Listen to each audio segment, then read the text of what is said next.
আচ্ছা, আপনি কি আমার দেখলে নাটকই করাবেন? এর মধ্যে 2-3টে নাটক করলাম, এখন আমার নিয়ে যাচ্ছেন নতুন নাটকের কন্ট্রাক্টে।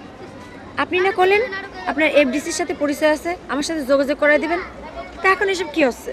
আমার ভালো লাগতেছে না। হ্যাঁ সেটাই আমি কি ভাবছি জানেন, না এসব ঢালাওভাবে মানুষের উপকার করে কোনো লাভ নেই। উপকার করতে হবে তাদের প্রকৃত অর্থে যারা শোষিত, প্রকৃত অর্থে যারা বঞ্চিত। আপনি কি বলতে চাচ্ছেন ব্যাপারটা আমি ঠিক পরিষ্কার না? আমি কি শোষিত বঞ্চিতদের মধ্যে পড়ি না? হ্যাঁ সেই তো, আপনি শোষিত বঞ্চিতদের মধ্যে পড়েন বলেই তো আপনার অ্যাক্টিংয়ের ব্যবস্থা আমি করে দিচ্ছি। কিন্তু আমার টার্গেট তো নাটক না, আমার টার্গেট হচ্ছে এফডিসি। হ্যাঁ এফডিসি তো সবারই টার্গেট, আমার নিজেরও টার্গেট। যদিও ওখানে আমার পরিচিত লোক রয়েছে, কিন্তু আমি তো জানি যে জায়গাটা অত সহজ না, ওই জায়গায় জায়গা করতে গেলে অনেক কাঠখড় পোড়াতে হবে। আপনি লাইনে আছেন, নাটক করছেন, অভিনয় করছেন, এত তাড়াহুড়ো করলে চলবে না, তাড়াহুড়োতে কিছু হয় না।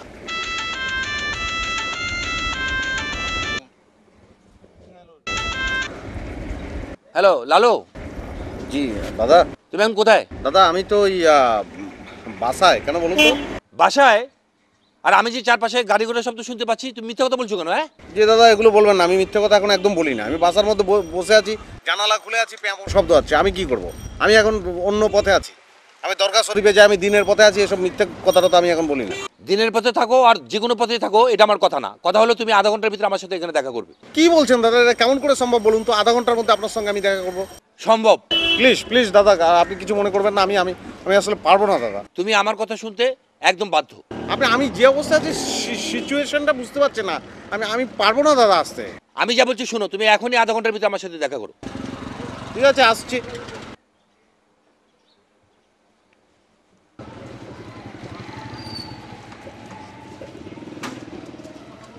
গজেন্দা, গজেন্দা আপনি কথা বলুন তো। না না আপনি কথা বলুন তো। আমি এখন একটা একটা একটা অন্যরকম একটা চমৎকার একটা মেয়ের সঙ্গে আমি ঘুরে বেড়াচ্ছি, তার সঙ্গে কথা বলছি নানা বিষয় নিয়ে, আমি একটা ভালো লাগার মধ্যে ছিলাম, সেই সময় সে এখন আমাকে ফোন করেছে। কেমন লাগে আপনি বলুন তো? না না আপনি কোথায়, আপনি কোথায় বলুন তো? না না ঠিক আছে, অসুবিধা নেই। না না আধা ঘন্টার মধ্যে তার সঙ্গে আমার যোগাযোগ করতে হবে। এখন আপনার কাছে আমি যাবো কি করে? উপায় নেই, যেতে তো চেয়েছিলাম।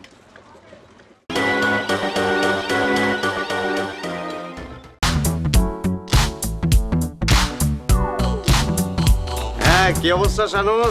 শোনেন, আমি সিদ্ধান্ত নিয়েছি আমি ঢাকায় থাকবো না, যশোরে চলে যাবো। ওমা সে কি, কেন, কি হয়েছে বলুন তো? এই জায়গার মানুষজন ভালো না, সব ধান্দাবাজ, সব পুরুষের একই আচরণ। আহা কি আশ্চর্য, কি হয়েছেটা কি সেটা তো বলবেন। আর না তো কি, ওই যে রানু ভাই আমার একে তার ক্যারিয়ার বিল্ড আপ করে দেবে, তার বাসায় যাতে রিহার্সেল, আবারও সে একই আচরণ। বুঝি না আমি এসব কিছু? সময় দিতে হবে। সেটা তো আমি আপনাকে আগে বলেইছি, তো ওর সঙ্গে যোগাযোগটা রাখছেন কেন একটু বলবেন আমাকে? না না, এ জায়গায় আর কোনো কাজ হচ্ছে না, আমি চলে যাই। এত হুটোপাটি করলে তো চলবে না, মানুষের উপর বিশ্বাস রাখতে হবে। সব মানুষটা একরকম না, আর বিশ্বাসটা চলে গেলে তো আপনার কিছুই থাকলো না, তাই না? আমরাও তো 2-4 জন রয়েছি। আচ্ছা শুনুন, আমার এক সিনিয়র ভাই ওই রঙিন কমলার বনবাস বানাচ্ছে, অসুবিধা না, আমি ওখানে আপনার অ্যাক্টিংয়ের ব্যবস্থা করে দেবো। হ্যাঁ আচ্ছা আপনি এখন কোথায় আছেন বলুন তো? আমি এখন কলোনিতে খালার বাসায়। ও আচ্ছা বাসায় আছেন, আচ্ছা ঠিক আছে থাকুন তো আপনি, আমি চলে আসছি, এই উড়ে আসবো। হ্যাঁ না সময় লাগবে না। হ্যাঁ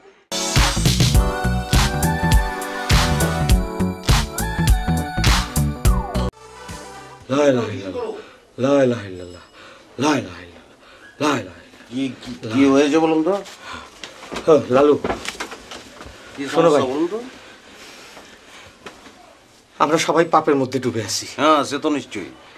আমি স্বপ্ন দেখেছি, পাপ মুক্তির পথ খুঁজে পাইছি। খুলে বলতেছি, আমি স্বপ্ন দেখেছি আমি এক বিশাল পুকুরের পাশে বসে আছি, বিরাট এক বট গাছের নিচে, বুঝিস? হঠাৎ দেখি পুকুরের মাঝখান থেকে এক দরবেশ বাবা ভাইসে উঠলো, ভেজা কাপড়ে, সাদা ধবধবে। আমার সামনে এসে যখন দাঁড়াইলো, তখন কাপড় পুরা শুকনো। সুবহানাল্লাহ, কি বলছেন আপনি? আমার কি বলে জানো? হে পাপী বান্দা, তুই আর কত পাপে ডুবে থাকবি? আমি দরবেশ বাবারে বললাম, বাবা আপনি আমার একটা পাপ মুক্তির পথ বাতলায় দেন। উনি আমারে বলল, দরগায় ফিরে যা, মাজারে ফিরে যা। এখন থেকে আমরা মাজারে যাব, বুঝতে পারিস? আমরা মাজারে যাব, আমরা দরগায় যাব, আমরা ওরসে যাব। আগামী শুক্রবারই আমরা দরগায় ওরসে যাব। নিশ্চয়ই নিশ্চয়ই। আর এখন তোমরা আমার সাথে জিকির করো। জি। লা ইলাহা ইল্লাল্লাহ, লা ইলাহা ইল্লাল্লাহ লা ইলাহা ইল্লাল্লাহ লা ইলাহা ইল্লাল্লাহ লা ইলাহা ইল্লাল্লাহ লা ইলাহা ইল্লাল্লাহ লা ইলাহা ইল্লাল্লাহ লা ইলাহা ইল্লাল্লাহ লা ইলাহা ইল্লাল্লাহ লা ইলাহা ইল্লাল্লাহ লা ইলাহা।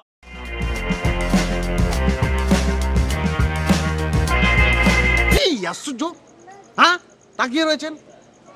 আপনি তো আমার ধৈর্যের বাদ নষ্ট করে দিচ্ছেন। আপনার আপনার গোজেন্দা কি যেন হচ্ছে না, তাই না? মানে ঠিক মুডটা পাচ্ছি না। কি সমস্যাটা কি বলুন তো? ওই আমার ভবানীপুরি তো আপনার চেয়ে একটু লম্বা, তো দেখুন তো ফুল ফুল পাওয়া যায় কিনা, মোড়া ফোড়া কিছু একটা।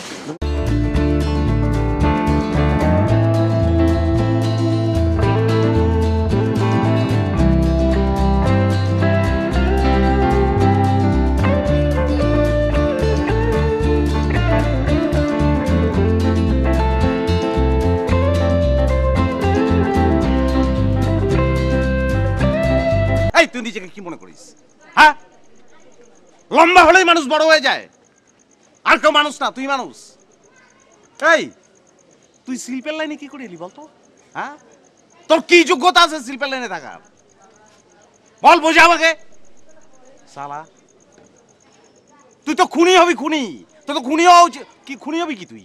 খুন করার যোগ্যতাও তো তোর নেই। ওই মানুষ খুন করবে, ভজ করে ছুরি ঢুকিয়ে দেবে, বের করে নিয়ে আসবে, রক্ত মুছে দিবি তুই। তোর তো আর কোনো যোগ্যতা নেই। তোকে দেখলে আমার কি মনে হয় জানিস? ওই যে পুকুরের মধ্যে মাগুর মাছ থাকে না, ওরকম মাগুর মাছ মনে হয়। মানে যে ধরে নিয়ে পুকুর ঘাটটা ঠাস করে ফেলে দেই, বলি যে বালি দিয়ে ঘষে ভরসা করে দিন, তারপর পটল মাছ দিয়ে রেতে বলুন, ভালো দোলমা হবে, মাছ পটলের দোলমা। শালা এক চর।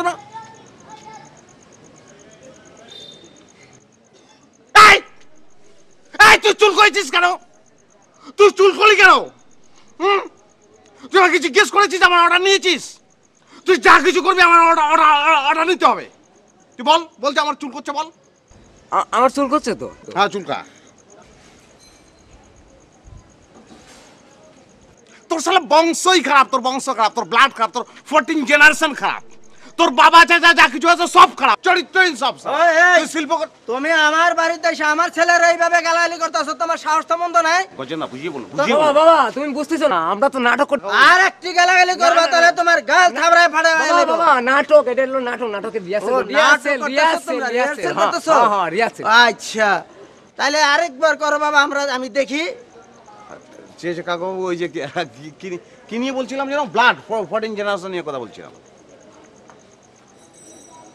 তোর শালা ব্লাডই খারাপ, শালা তোর বাপ খারাপ, তোর চাচা খারাপ, ফুফু খারাপ, তোর যা আছে সব খারাপ। তোর 14 জেনারেশনের মধ্যে কেউ ভালো নেই। শালা চেহারা দেখলে মেজাজ খারাপ, ইচ্ছে করে ধরে এরকম চাপ দিয়ে মচ করে গালটা ভেঙে যাক। শালা ওটা কি হচ্ছিস কেন? তো তোর কোথাকার শালা। এই তো কাকু হয়ে গেছে। আচ্ছা তুমি নাটক ভালোই লাগতেছে, তোমরা আবার করো, আমি যাই। জি কাকু, আসসালামু আলাইকুম। ওয়ালাইকুম।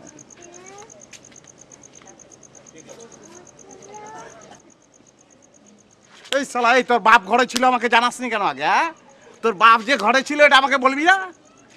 তোর বাপ ঘরে থাকে কেন এই সময়? বাপকে ঘরে রাখো না, একদম জুতিয়ে গাল ফর্সা করে দেবো শালা।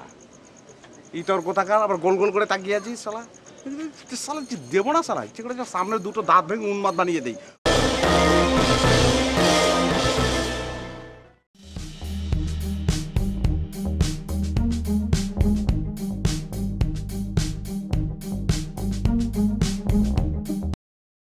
হ্যাঁ, ভালো করেছো ভাই। এই প্রতিদিন দয়াল বাবার গান শুনতে না কিরাম আমদানি হয়ে যাচ্ছে।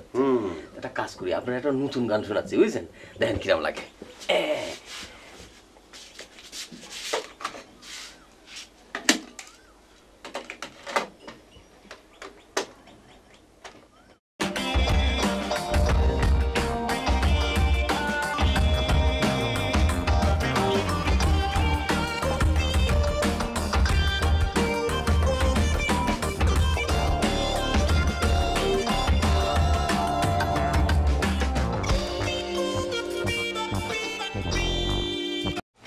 এগুলো তোমরা কি শুনতেছো?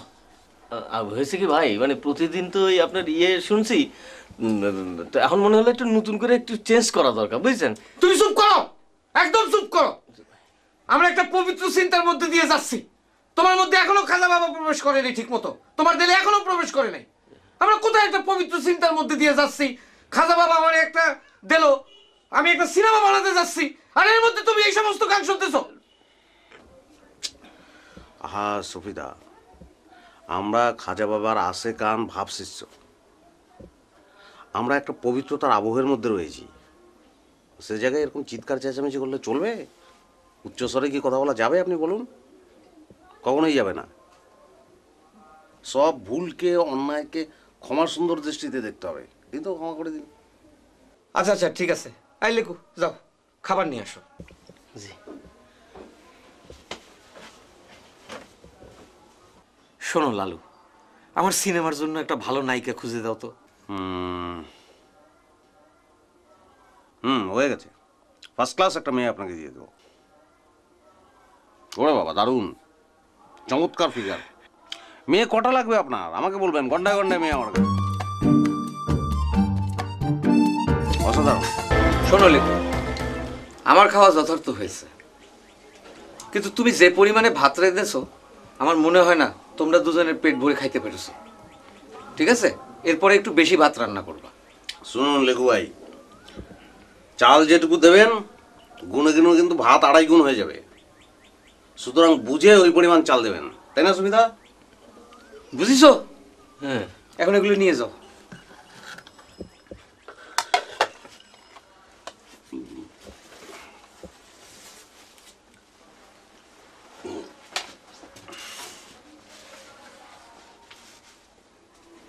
আচ্ছা লালু, হ্যাঁ বলুন। চাউল কি সত্যি সত্যি ভাত হলে 2.5 গুণ হয়? ও সে কি আপনি জানেন না? আমি তো আপনাকে জিজ্ঞেস করলাম, ভাবলাম যে আপনি জানেন। আমি জানবো কি করে? তুমি বললা আর আমি ওরে বলে দিলাম। সর্বনাশ, তাহলে তো সেটা মারাত্মক ভুল হয়ে গেছে। হ্যাঁ না, আমার মতামত 2.5 পট কেন যেন মনে হলো জানেন? সর্বনাশ, মারাত্মক ভুল হয়ে গেছে।